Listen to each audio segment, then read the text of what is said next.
Welcome back to the Right Boundless podcast with me, Robert Valderrama. Today I'm sitting down with Jaime and we're talking about Super 73. Jaime, what is Super 73 and how did you get into Super 73?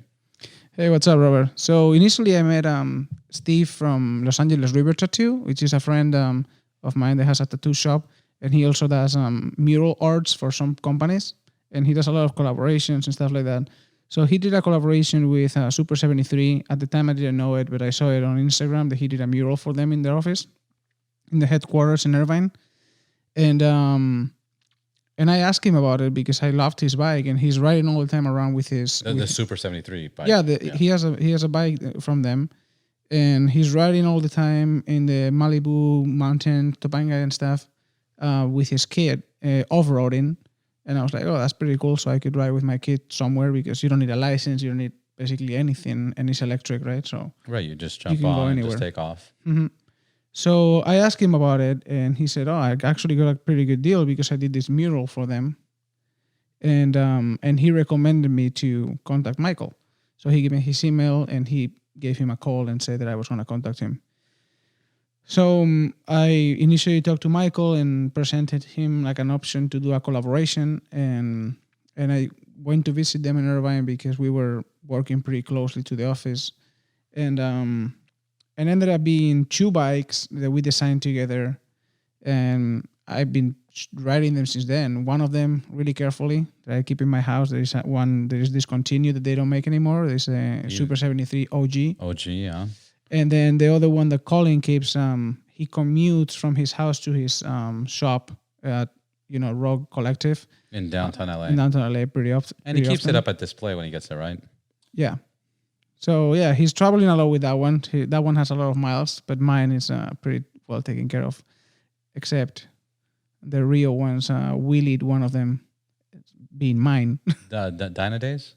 At Dyna Days, actually. Dyna Days. So you had the Super 73 with the Los Pepes logo, the OG, the one they stopped making, and Rio took it out for a spin, tried to do a wheelie, and ate shit. I think it was in the second or third wheelie that he was like, "Oh my god, I did a wheelie! Watch me!" Sad. It always happens. So sad. Let's give Michael a call right now. He's the founder of Super 73. He's going to speak about the journey and all the influencers and all the people that have been part of Super 73, and we'll even get some information and secrets of why they're so successful.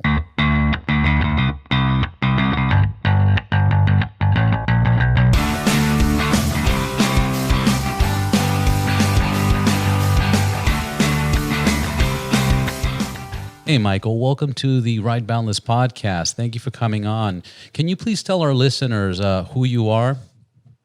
Hey, guys. Thank you so much for having me. Yeah, so I'm Michael Cannavo. I'm one of the co-founders of Super 73. We make these stylized electric motorbikes, and we've picked up a little bit of traction lately. So, yeah, it's great to be talking to you guys. Oh, congratulations. Yeah, you guys picked up quite a bit of traction. How did you guys start, and what's kind of the Super 73 story? Yeah, it's kind of a cool story to tell just because it's sort of the story of every man. We were a group of friends and we had some ideas for some products, and the products just did not go well. The public was not super interested in what we were currently doing. So, in an effort to just kind of reset and create something really basically something that came out of our passion. We came out with Super 73 and we put that up on Kickstarter, with the hopes of, hey, maybe we'll sell 10 of these and we'll make enough money to survive for the next few months. And it kind of just blew up from there. So we dropped everything else we were doing and put all of our time into Super 73. And it is what it's become today, just because, we kept chasing that momentum. Yeah, and that's usually what most businesses should do is when they start a new business is you got to continue, trying and make sure you succeed at it. So on Kickstarter, can you tell me what bikes and what models you started off with and what exactly you were promoting to the public? Yeah, so honestly, it was basically a mini bike that was blown up. So we liked the idea of that old school, California mini bike, gas lawnmower engine and the small wheels, and we just thought, hey, what if we electrified this, put some fat tires on it, made it like a cruiser where, you didn't have to sit, 2 feet off the ground. You were sitting at normal bicycle level. And people really resonated with that. We don't really have a model name for it. We just called it the Super 73. People now kind of call it the OG or the original. And to be honest, those bikes they were just so hand built. We had some experience doing light manufacturing. We had a small little center in Tustin where we cranked out the hand built versions, and a lot of those are still kicking today. But since then, we've brought in engineers, we've brought in manufacturing professionals, motorcycle designers, and so we're getting we're evolving pretty fast with our design. No, the designs are beautiful. We were just at the showing of the last hey, models, Michael, the this is Jaime. Super 73 RX and the S2. I mean, how many models are you guys at total right now? So we also, hey, Jaime, it's good to hear from you. We have a few different. So we have the Z series, the S series, and now the R series. Can you break them down? Yes, definitely. So the Z series, we basically named it after Generation Z. We thought, hey, there's a whole market for these little kind of weekend adventure riders, not necessarily the performance riders, not necessarily the commuters, kind of that in between where, a lot of people just want to have that last mile solution or that quick escape, that bike that they can throw in the back of their car and cruise around the campsite with, or, cruise around town. So the Z kind of filled that hole. It's our lowest price point. It ranges between $1,100 and $1,400. And it's a little bit more of a stylized bike. It's got, a little brighter in the colors, smaller battery, less range, but it still kind of suffices for that little weekend adventure. And then after that, you have the S series. So the S series is starting to get more into the light moto world. We call that one a motorbike. It still classifies as an electric bike, but that one is more of the commuter, the cruiser. If you're going to go out trail riding, that one works great for that, as well as, running down to the grocery store to pick up groceries. So that's kind of the most popular one. I would say that's our signature bike.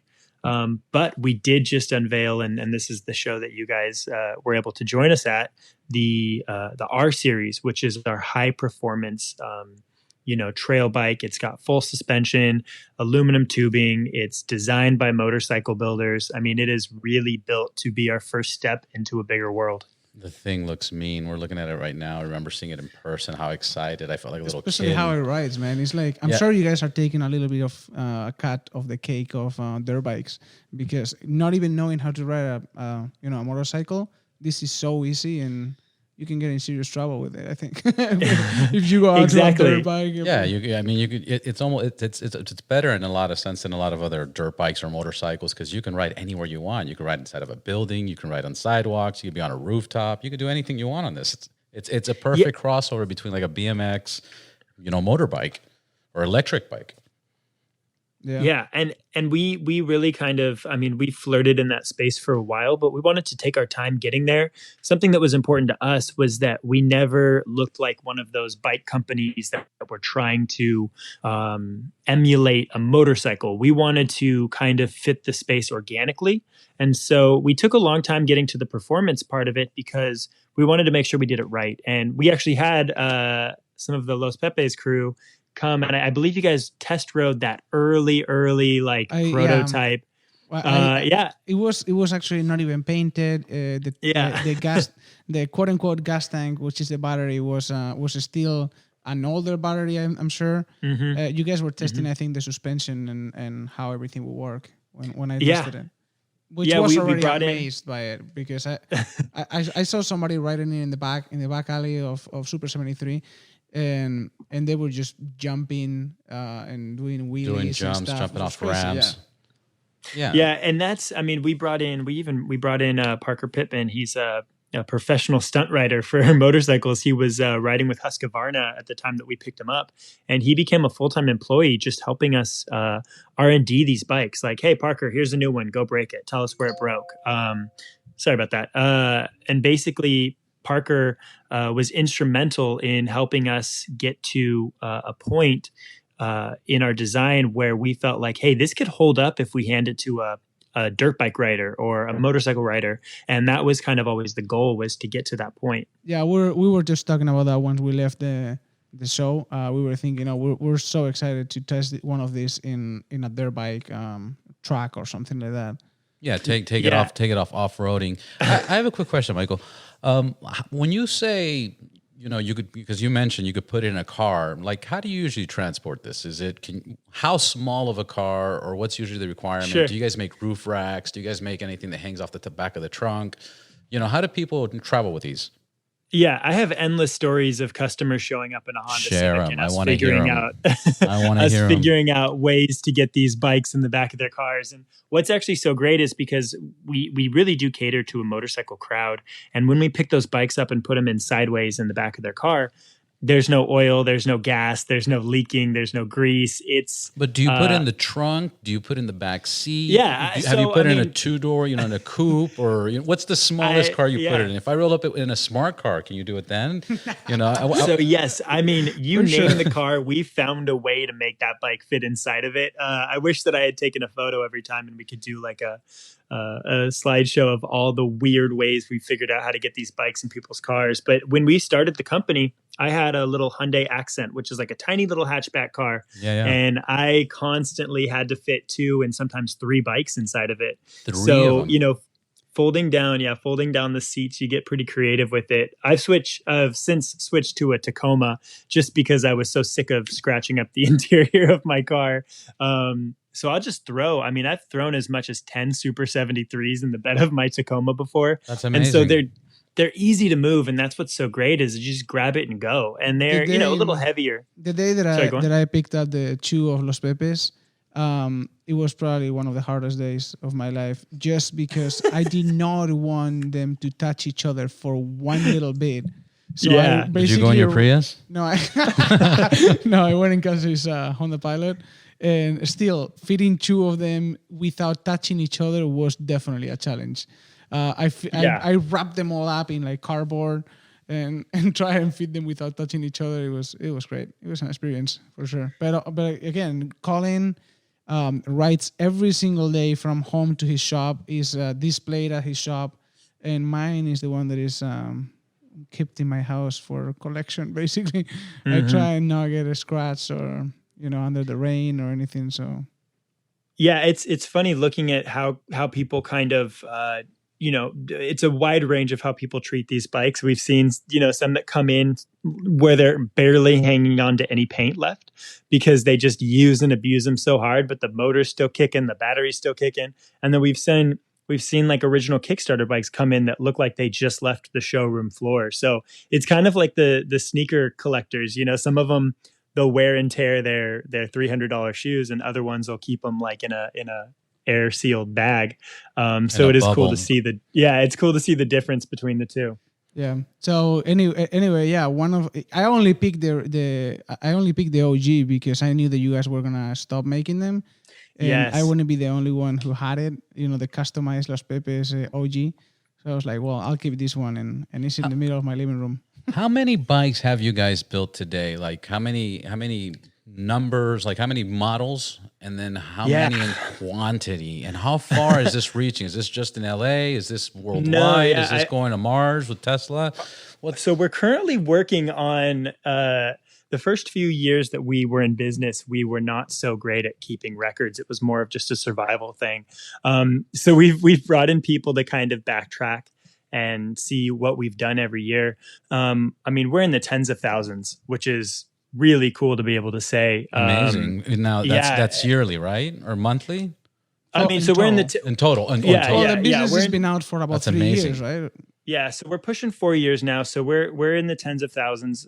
Congratulations! I think pretty soon I'll have a more. Thank you. I'll have a more firm number. But sales. I'll talk a little bit about how we've kind of been experiencing this this new crisis. Obviously we don't want to. I do want to hear that, but before we do, am I jumping ahead? No, you're jumping a little ahead because I'm interested. I get it. You guys were working on this. Then you did the Kickstarter. How did you promote the Kickstarter? And then I see that you guys you guys have a lot of celebrities, that are getting involved, and I know they're pushing on their social media and Instagram. Can you As an entrepreneur, what were those steps to get you, where you're at? And then I want to know what's going on now with the COVID-19 and how this is affecting all of us. Definitely. Yeah. So when we started on Kickstarter, it was just a handful of us, like 4 of us. And who were those for? Who's involved? All so that? yeah, so one of them is a partner who's since left. The other one is Aaron Wong, Legrand Cruz, Alix Armoire, and myself. And so partners obviously come and go in every startup. Some people hang Always. longer than others. So the ones named, we're the ones that are still at it. We're still plugging away day and night.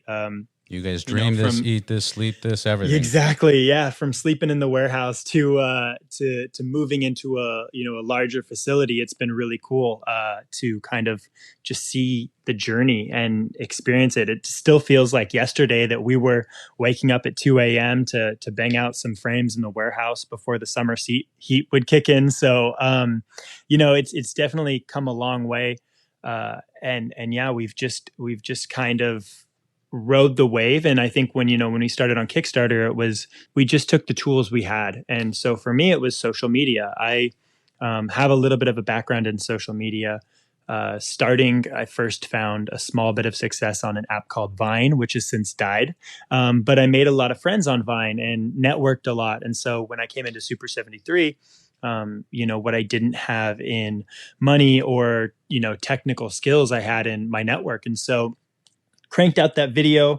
The video we did for the Kickstarter went pretty viral. Kickstarter actually used it as a use case for how product videos are changing. That's amazing. Who produced the video?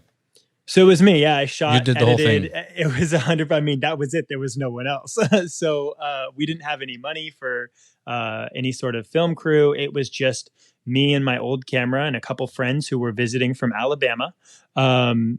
And we went out to the desert and I hung out of the side of a minivan while we were going like 25 miles an hour. And that's how we made that video. That's and amazing. Yeah. Very incredible. Thank you.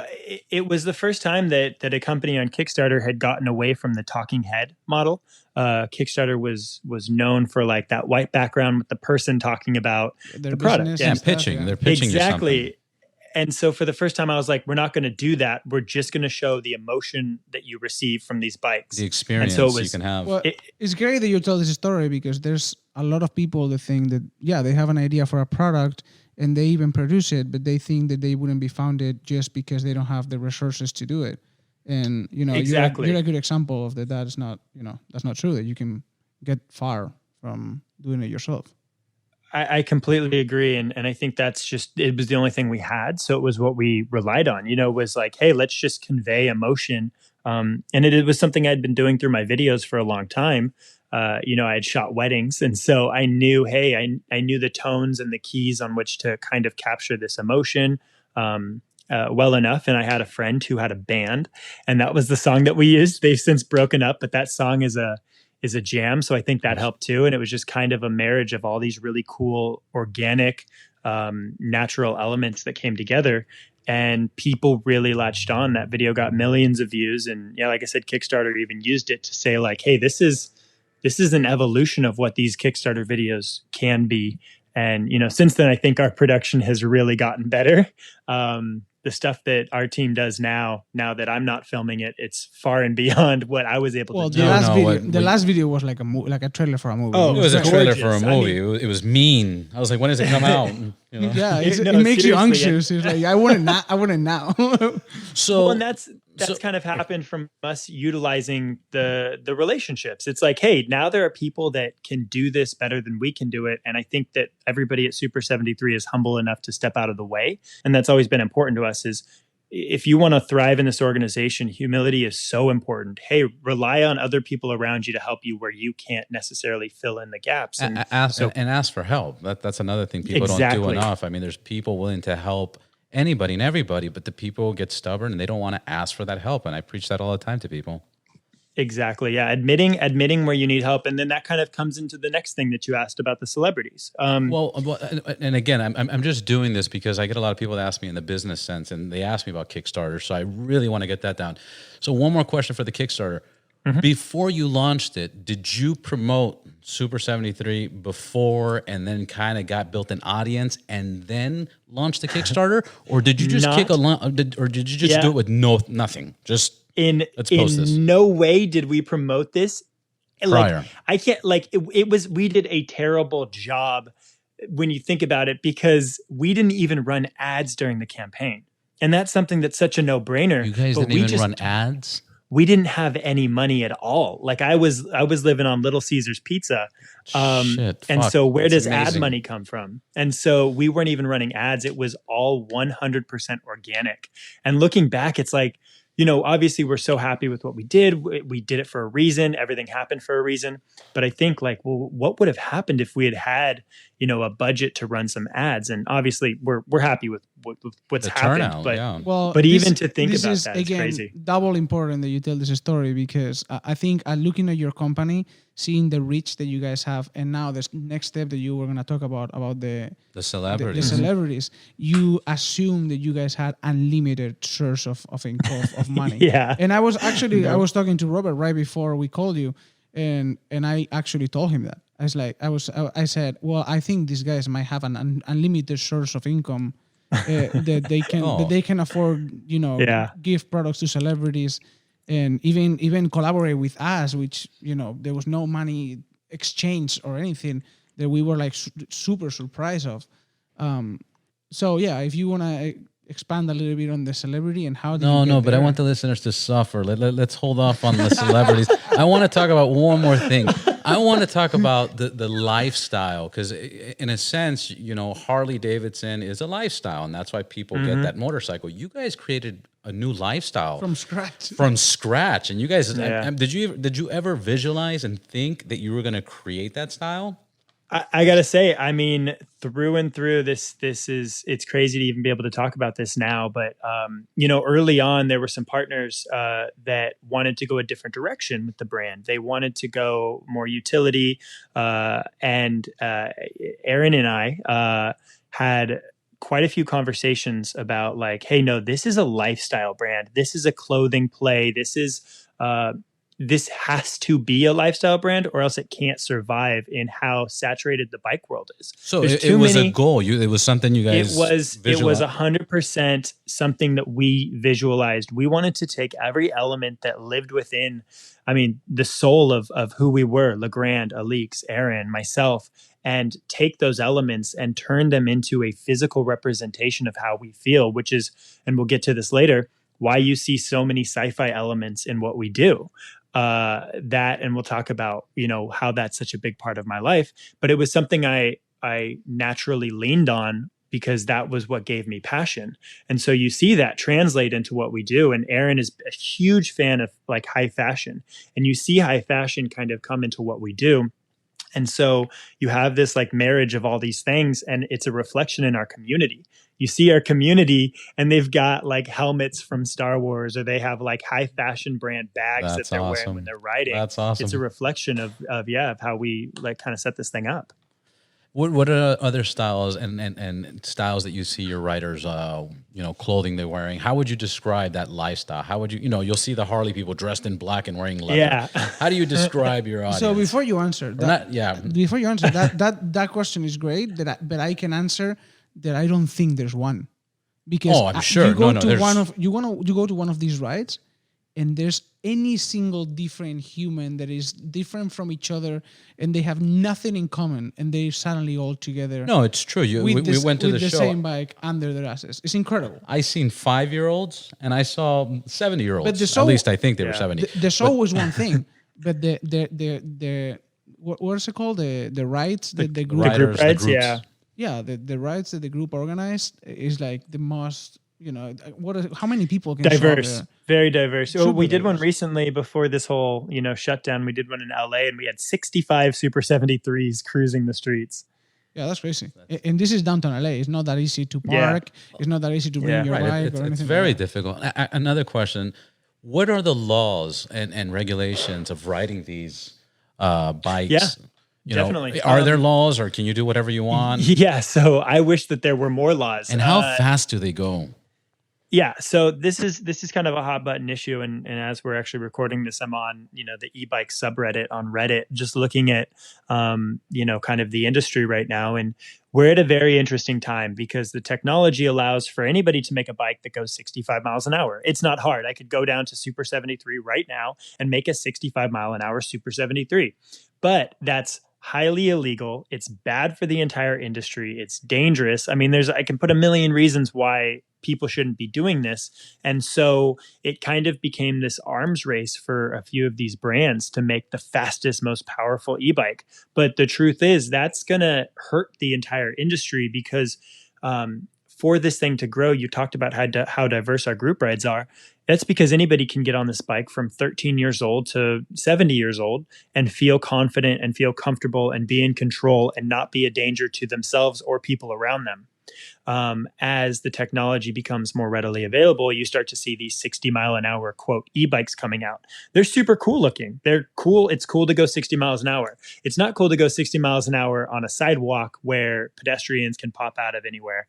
And so what we need to start seeing, I think, in the near future is a crackdown on the regulations of these gray area e-bikes, just for the sanity of the entire country and the entire industry and themselves. Because one of the things that I was talking to Colin when we went to the meetup is, well, people are customizing their bikes to go faster, putting double batteries on. We saw a guy with 2 engines.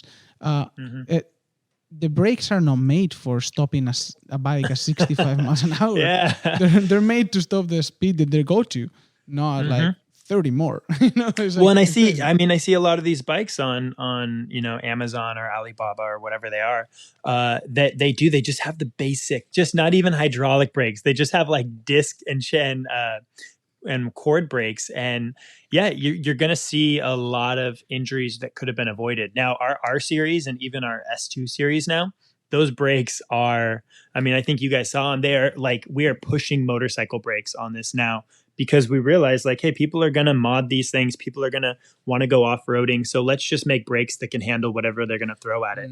So that's kind of a precaution we've taken. When we're talking about the brakes, can you describe the brakes? Are we talking about like old looking bicycle brakes with a cable? Or is it disc brakes? What so are you using exactly? The pick and pull e-bike companies are using just the old school bike, like, disc and cable brakes. But we use the hydraulic brakes now, and we just switched to even a thicker rotor, which I'll pull up those exact stats so I don't. And the brake caliper has a pad and everything, just like a motorcycle. Oh yeah. So we've got the brakes with the pads, and then the adjustable hydraulics on them. Is this custom made for you guys, or is this something that's always existed? So this exists basically for mopeds. But right here we've got the Tektro hydraulic 2-piston forged aluminum caliper, 180 millimeter front and rear rotors. So, we're talking some big time heavy duty brakes. And the reason for that is just because, people like to go fast. Exactly. Right. And you got to take in consideration people's weight if they're going down a hill. There's many things to consider. Yes. And so we'd rather have more than enough stopping power that you don't need, rather than being in that position where it's too late. And so I think we're going to start to see that more often. Yeah, no, absolutely.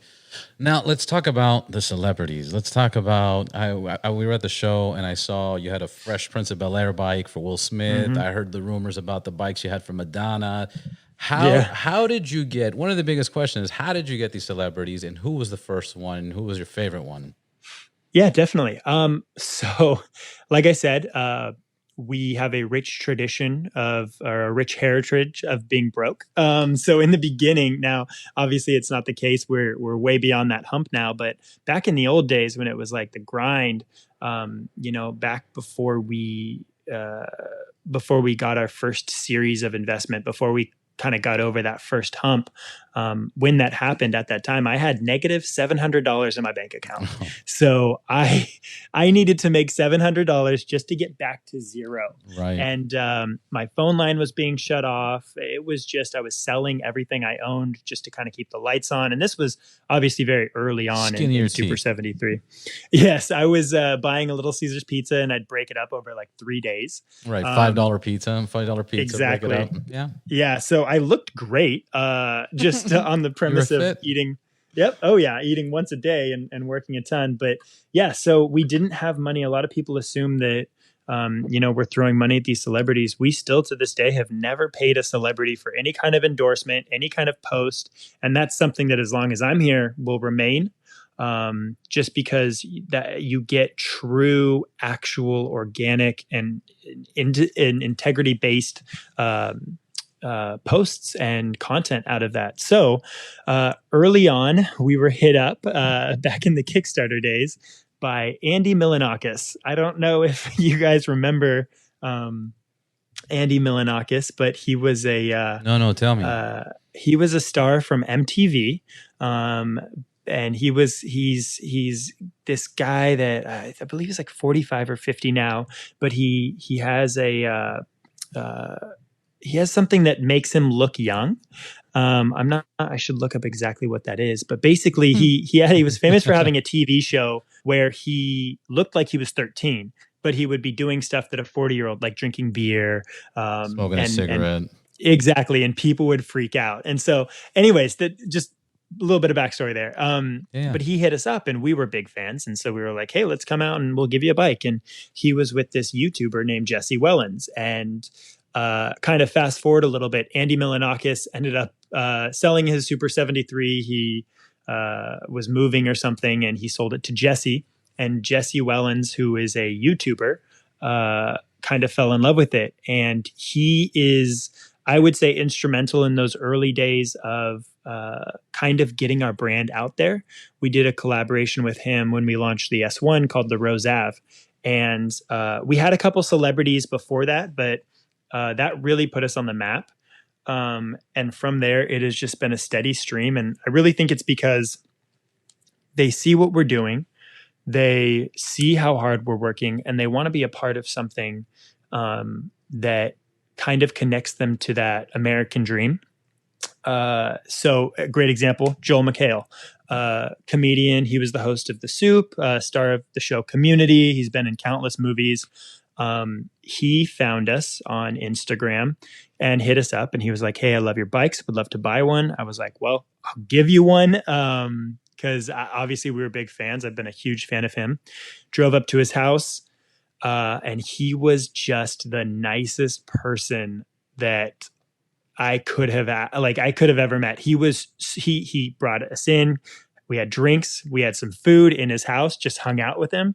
And then he was on Conan the next week, and he gave us maybe the best shout out we've ever gotten.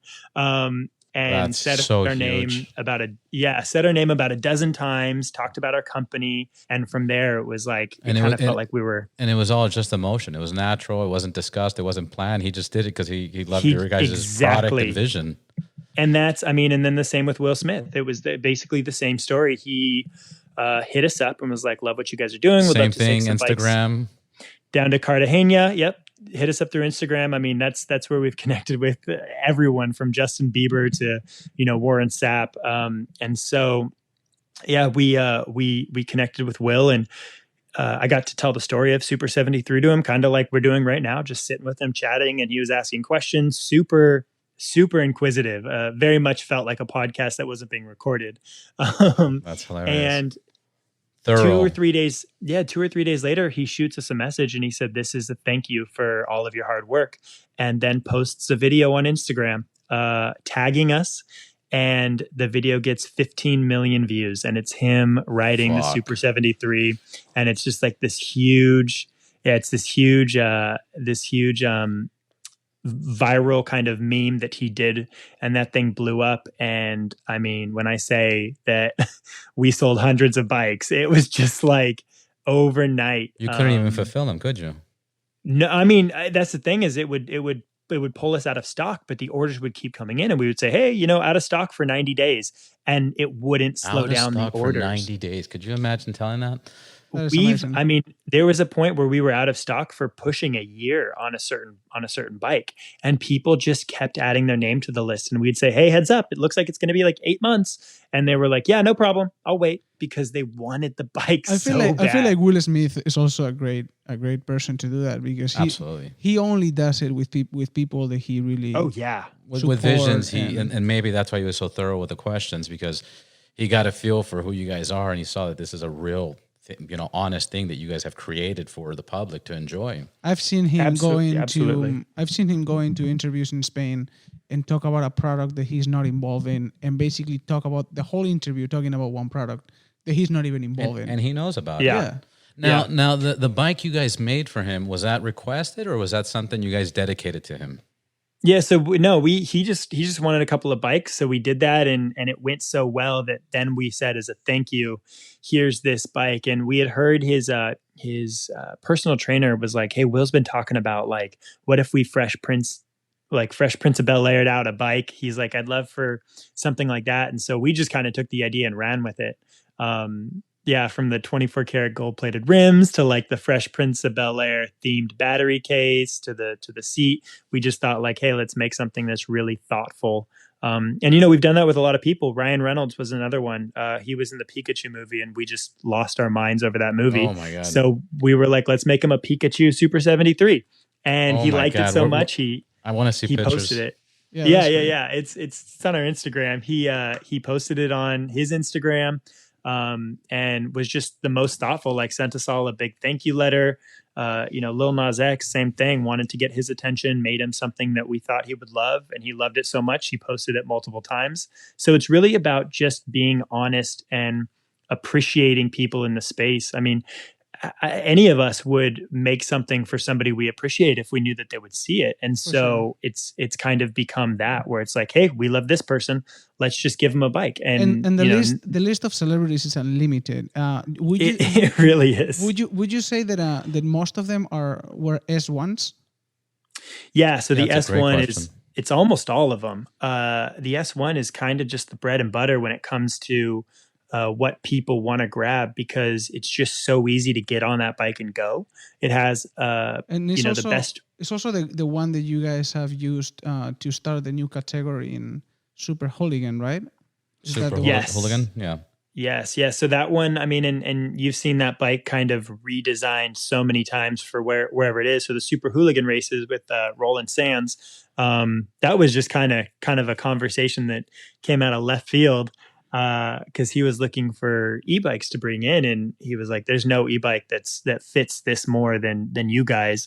And so we partnered with him on that and did a whole race across the country, a bunch of different heats. And it's exclusively just your guys' bikes. Yes. So it's not a whole category of racing. It's not an e-bike race. Brand. It's not an e-bike race. It's a Super. No, it's a Super race. 73 race, and that's always been important to us. I mean, when you look at how Indian came up, Indian was a racing motorcycle, and they have a heritage of racing, and it kind of cements you in this category if you can kind of get in there. And so with our bikes, we thought, hey, and that kind of is what inspired a lot of the RX, was this performance, was like, well, but what if these bikes could hit these huge jumps, and it was like, let's push it further. I mean, in some way that you guys are competition of KTM or brands like that is crazy. Because it's the lowest of the CCs in theory of the strength. But at the end of the day, somebody that wants to start from the beginning probably should grab a R series and start like practicing, and then probably get a bigger motorcycle. Who would you say is more your competition? Would you say it's more you're competing with dirt bike sales, or would you say you're competing more with scooter sales? How do you visualize that? Or even scooters, the regular electric scooters, the ones usually with the foot.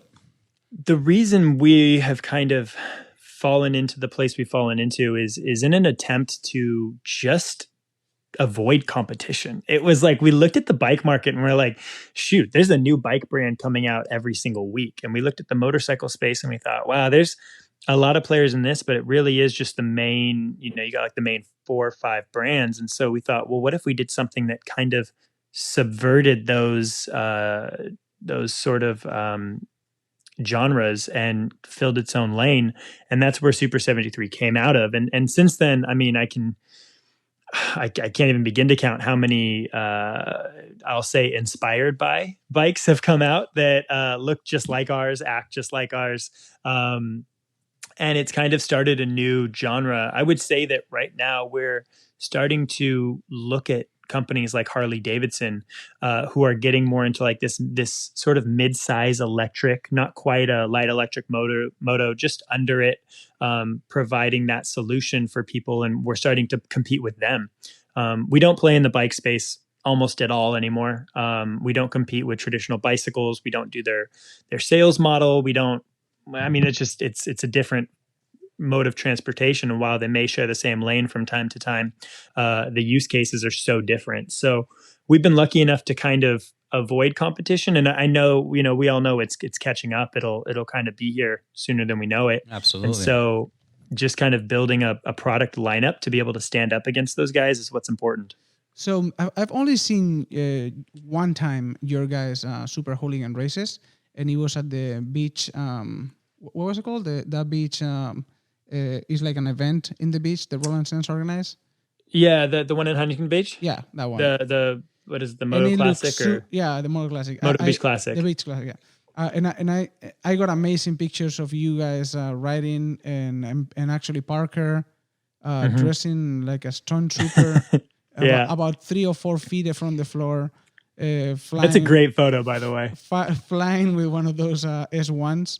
Yep. I have 2 questions from there. Number one, do you think that the evolution of the super hooligans, the Super 73 category, will turn now and start being the R series? And number 2, why is Parker dressing like a stunt trooper? So I'll start with the R series in the hooligan race. Obviously, COVID-19 has changed some of our events plan for this summer, so we may have to kind of look differently at that series. But we 100% built the R to live in that racing category. And so, whether it is the super hooligan race or kind of an evolution of that, those bikes will definitely be racing in some kind of a series.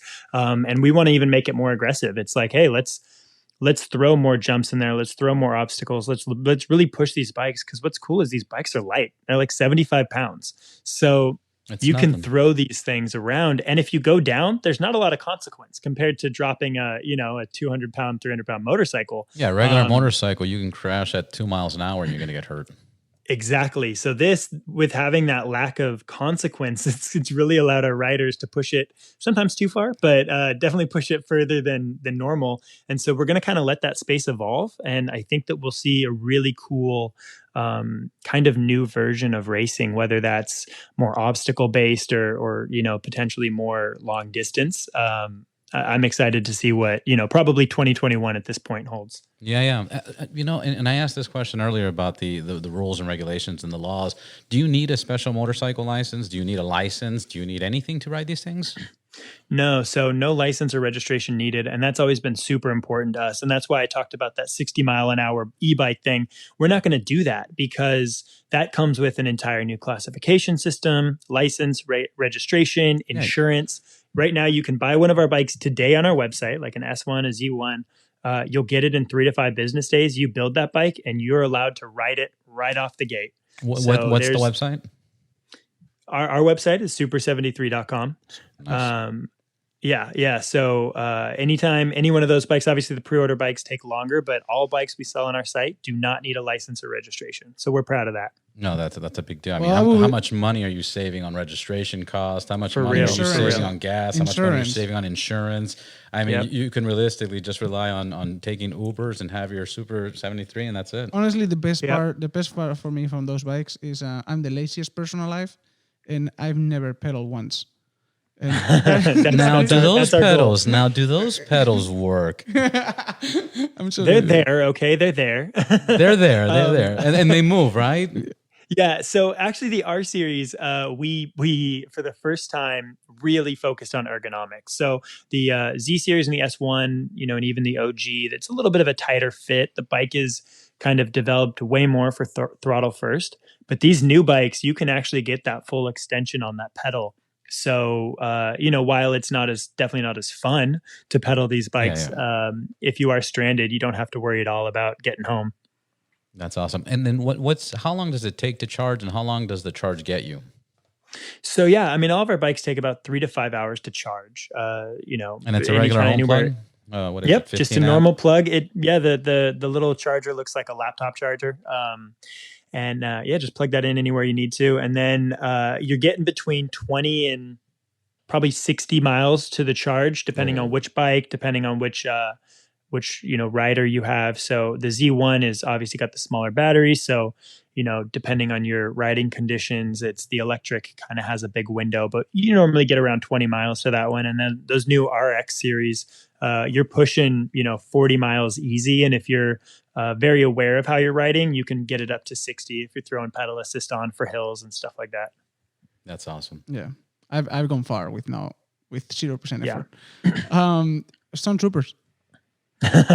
Yeah, I figured you guys wouldn't let me forget that one. Not at all. So earlier in this conversation, I talked a little bit about kind of our soul being brought into this project just for it to be kind of completely us. And part of that was like, yeah, I'm a personality in the Star Wars community. I have 300,000 followers on an app called TikTok, where I talk about Star Wars. I do a Star Wars podcast that gets a few thousand downloads every week. Where can we find you on TikTok? Yeah, so I mean, on all platforms, my user is Rexin, REXIN_around. Nice. It's very interesting. I can't tell you how it happened. I initially got on TikTok because I was trying to figure out like, hey, how do brands advertise on here? Because I really wanted to get Super 73 in. And so I was working with my marketing team, and I was like, well, guys, let me try to upload a video and just kind of see what happens.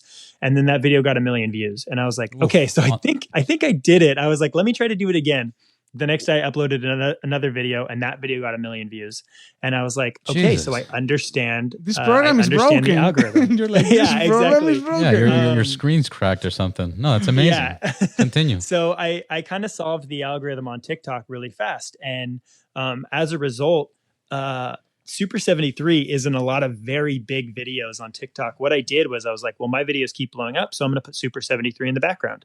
So if you look at a lot of like the majority of my videos on TikTok, there's either a bike in the background or a giant Super 73 logo, or we're in the actual showroom. And so I found a way to kind of bring the two together. But then, if you want to predate that, one of our earliest viral projects was we teamed up with 2 big YouTubers, Casey Neistat, Jesse Wellens. We turned a couple of our bikes into speeder bikes from Star Wars. And nice. We raced them. Yeah, we raced them through Manhattan, which is super cool because when I tell people that, I mean, almost everybody in the Star Wars world knew about that video when it dropped. It was like one of the most viral videos of the year. If you typed in Star Wars for that entire month on Google, it was the first thing that popped up. Crazy. So we were beating Star Wars in the in that. So Time Magazine did a piece on it. It was wild. Disney was like, "Can we buy Michael?" Well, so I got the nicest cease and desist from Lucasfilm I've ever seen. It was like, wow. It was like, hey, we love what you guys are doing. This is so cool. We love that you're big fans. Don't do it again. So you owe us money. And you guys had to pull down the videos or anything, or no? So they just don't do it again. They ended up using the videos for their own marketing. So they had a video game coming out, and I wisely initially was like, hey, if we want this to get recognized in a major way, we need to bring in some of these elements. So I actually had a friend build the suit of armor from the video game, and then we had that suit of armor make a cameo. We had that character make a cameo in our video, and I was aware that like, hey, Lucasfilm, EA Games, they're going to want to use this. And they ended up doing it. They broke it down into a bunch of GIFs, and they used that for their marketing on social media. So it actually worked in that way too. So it goes deep in research and involvement. Let's just say it's not an accident. But a lot of people think I just wake up in the morning and act randomly and just kind of do whatever I feel like doing and go wherever the wind takes me. And while it may look like that, there's actually a good amount of thought that goes into it. I've even seen, I think, one of your videos of you in Disneyland having a little argument with confrontation with yes. stormtroopers. Yes.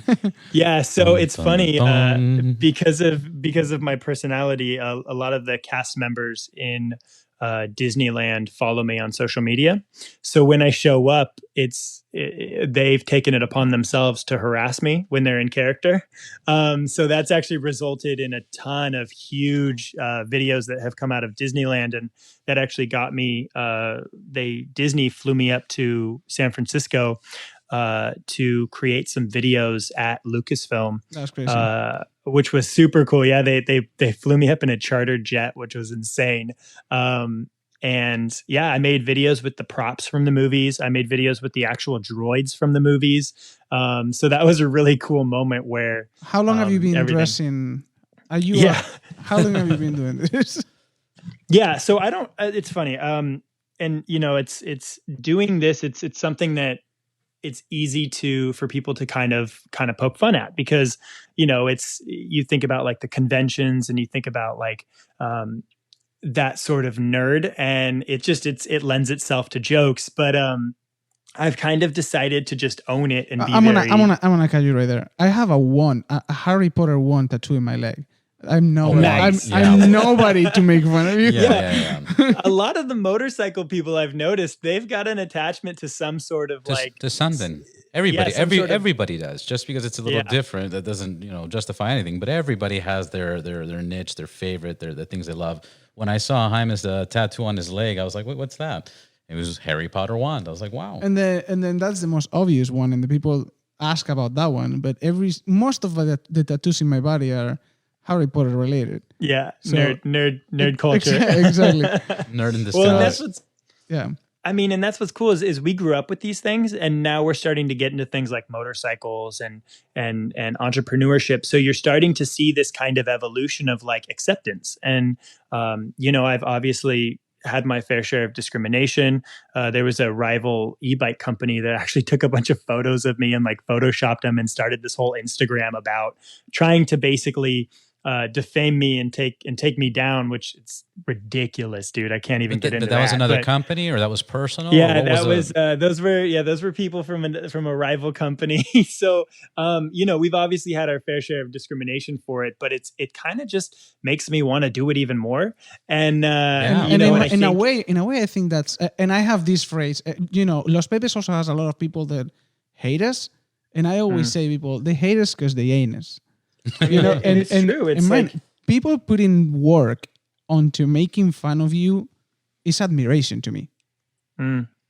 It's almost that they're frustrated because they don't have that sort of passion, and that's something I've always definitely. I think they admire you. I think they admire you. That's what I'm saying. If they decided to put a lot of work into making fun of you or doing something like that, it's basically because they admire you. Yeah, right. I mean, they spend a whole night doing that. So yeah. But I do, even with that being said, I stay away from like, there's like a term of like, cosplayer. And the truth is, my love of Star Wars, when I was a little kid, I would collect the action figures. And then as I kind of got older, I was like, hey, I've got a little more money. I'm going to get the bigger ones, or I'm going to get the statues, or I'm going to get like the ones that the artists are making. Limited edition. And they kind of just kept evolving until I was like, well, the only way to get a bigger action figure now is if I become one. And so I started building these suits of armor with my buddies on the weekends, because I was like, hey, it would be really cool to build a life-size suit of armor. And so it's definitely more just an appreciation for the art of what these like suits kind of are. They're intricate. There's a lot of work that goes into it. There's the painting, the bondo, the shaping of it, cutting it, sizing it. It's a lot of work. It's like an art. Absolutely, yeah, it's an art. And each one's different. Although right now I'm sure you're pretty dangerous, because I've seen your 3D printer. Now it's a whole new ball game now that Super 73 got that 3D printer. I hit up Ian, our designer, and I was like, hey, so I just got these files for a jetpack. And he was like, okay, so I'm 3D printing some prototype parts, so it's gonna have to wait. And I was like, yeah, no, it can wait, but maybe if the printer is free at some point, we can slide the jetpack into it. It's never ending. It's never ending. We're starting to get bigger with it. So how often do you guys do a post on episode on your podcast? Yeah, so what is the name of the podcast, and how can we find it? So the podcast, the name is The Rex and Around Show, and that actually came from somebody who tried to make fun of me. One day I showed up and I would vlog, at these Star Wars events, and somebody goes, "Oh man, The Rex and Around Show is here." So I thought, how better to take away that ammo from them than to name the actual podcast The Rex and Around Show. So Genius. Absolute so genius. yeah, it's called The Rex and Around Show. We talk weekly about Star Wars. We have guests on, and it's kind of just our outlet to hang out and talk Star Wars. We've found a bunch of people along the way who don't necessarily have a community around them. And that's why, obviously Super Squad, that Super 73 community is so important. And we've known that you need community. When you love something, same with Los Pepes, you found people that they like the same thing and you want to spend time together, and it cultivates this environment of creation and of evolution. And so that's kind of what we did with the Star Wars podcast, was like, let's just put it out there, and people really clung to it. And, we've built quite a following off of just being ridiculous. We'll throw stuff at each other on podcast. We yell a lot. We do funny little bits. And so it is just kind of a wild impressions. I've seen a couple. Yeah, that one, obviously. The most embarrassing things I do always seem to blow up. So keep doing them then. Then keep doing what you do best. And I do want to join you one day at Disneyland, because I've never been yet in the Star Wars land.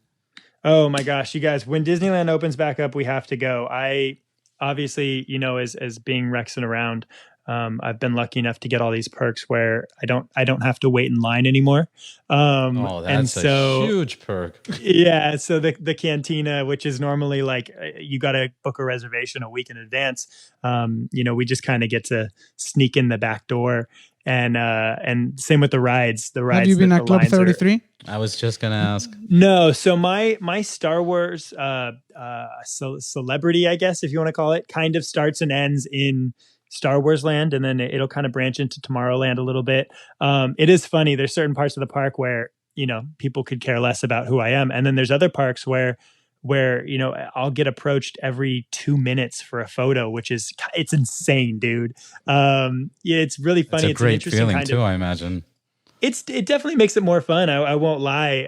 But it is funny to, like, you're somebody in this certain area of the world, but as soon as you leave that certain area, you're just a normal, like, you're just you again. And so it is kind of fun to turn that on and off. That's so awesome. Michael, one more last question. It seems like everything you touch turns into gold. Obviously you started, and where you're at now is completely different. What would you recommend or tell the audience about, how to start a business or how to live their life? What would you recommend? Well, first off, that's the nicest thing to say. Thank you so much. There is a lot of failures that have kind of fallen through the cracks of the success. But that's the thing, is it's just keep going. I think what happens a lot of times is people don't get those instant results. And so they're very quick to move on to the next thing, when maybe that thing just needed a little bit more maturing. Maybe it needed a little bit more love. And so I always say, continue pouring into it until you have no more passion to give. People who succeed, it's the people who want it so badly that they want it more than, they even want to breathe. And so by putting that amount of passion and drive towards it, if that thing is not successful, then something will branch off it that becomes successful. So it's just a matter of continuing to move forward. I believe in that, and thank you so much, Michael. Thank you for your time. Thank you for being on the Ride Boundless podcast, and we'll check in maybe down the road. Let's just repeat again his names and usernames. Where can we find you on Instagram, on Twitter, on Facebook? Personal Super 73. What's your cell phone number? No. So my address is Thank you guys. First, thank you so much for having me. You guys have always been the best, and your community is amazing. I love being a part of it. Anytime. If you'd like to find anything Super 73, we're Super 73 on all accounts, and our website, super73.com. And then myself, it's Rex and Around, like I said, REXIN_around. I'm that on all platforms. And then rexandaround.com. So yeah, either one of those things, it's pretty easy to get to. Thank you so much, man, for joining us. Thank you, Michael. Have a great day. Thank you for having me, guys. And we'll see you soon. We'll see you on the next one. Yeah, you too. Stay safe. Thank you, man. You too. Bye. And that's it for this episode. Thank you so very much for listening. If you liked it, please make sure to subscribe on Apple, Spotify, YouTube, on everywhere. Wherever you're listening to this, there's a subscribe button. Please click on it. It helps the podcast. It helps the guest. It helps all of us. And make sure to follow us on Instagram at Ride Boundless to see amazing pictures and contents and videos of the people we are speaking to. Until then, see you next week. Ride safe, ride hard, ride boundless.